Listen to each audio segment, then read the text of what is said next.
Oxygen की कमी से तड़प मरे हॉस्पिटल से।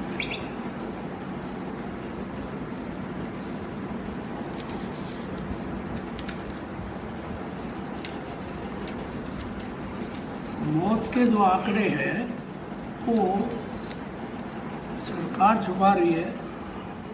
सरकार को छुपाने से कुछ हासिल होने वाला नहीं है। लोगों के सामने असलियत बताए, असलियत का मुकाबला करने से फायदा होगा।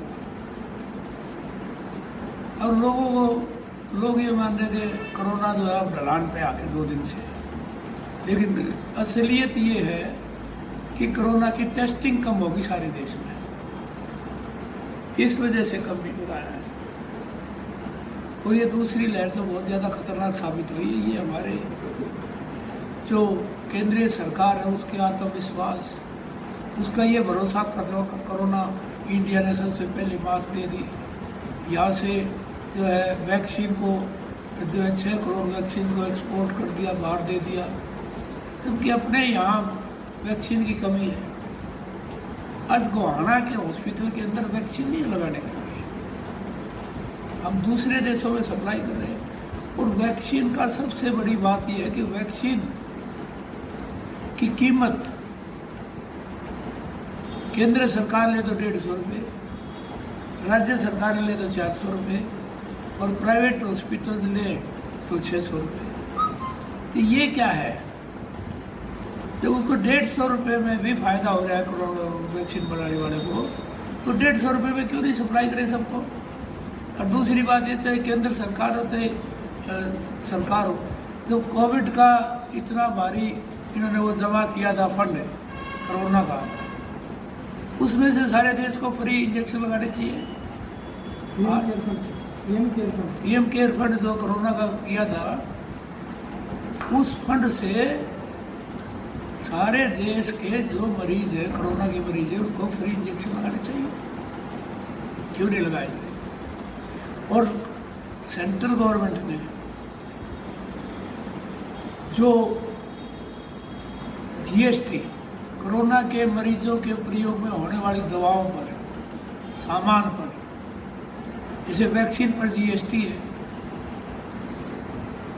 केंद्रीय फाइनेंस मिनिस्टर ने ये कहा अगर इससे कीमत बढ़ जाएगी वैक्सीन की जीएसटी खत्म करने में। लेकिन आज अर्थशास्त्रियों का पूरा बयान आया कि इससे कीमत बिल्कुल नहीं बढ़ेगी, इसको 0.1% करना चाहिए, वैक्सीन पर घटानी चाहिए जीएसटी। और इस प्रकार और दूसरी चीज़ें जिन पर 28% जीएसटी चले गए, 5% तक जीएसटी है, इन चीज़ों को ख़त्म करना चाहिए। और आज कोरोना काल में एक तो स्टीमर जो विशेष यूज में आता है, ऑक्सीमीटर और इनहेलर, ये चीज़ें महंगी, रेट महंगे कर दिए इनके, सस्ते करने की बजाय जो ये रेट महंगे कर दिए। इससे बड़ा भारी जो है आम गरीब आदमी को तकलीफ है। और जो रेट फिक्स किए गरीब आदमी कोविड के मरीज का, इनको सरकारी कंपलसरी सरकारी हॉस्पिटल्स में इनका इलाज होना चाहिए। यदि ये प्राइवेट हॉस्पिटल में एक दिन का 8,000 रुपये, 15,000 रुपये, ये गरीब आदमी कैसे बर्दाश्त कर सकता है? सरकार को जिम्मेवारी लेनी चाहिए इनकी इलाज की। और जहाँ तक इसका गोहाना सब डिवीज़न की बात है, इस एरिया की बात है, आज इस एरिया में कोरोना बहुत बुरी तरह से पैर पसार चुका है।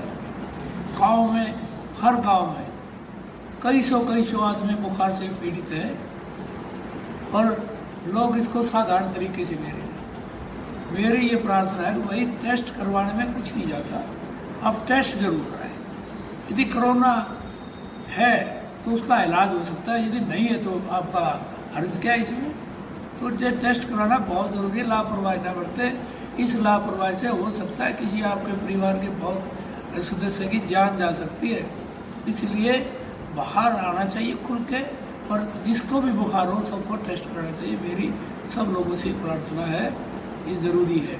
और यहाँ जहाँ तक सरकार का अब सवाल है कि गरीब आदमी इलाज करने के लिए ये CHC पड़ी है यहाँ मुडराना CHC है, जुआ CHC है, भैंसवाड़ CHC है।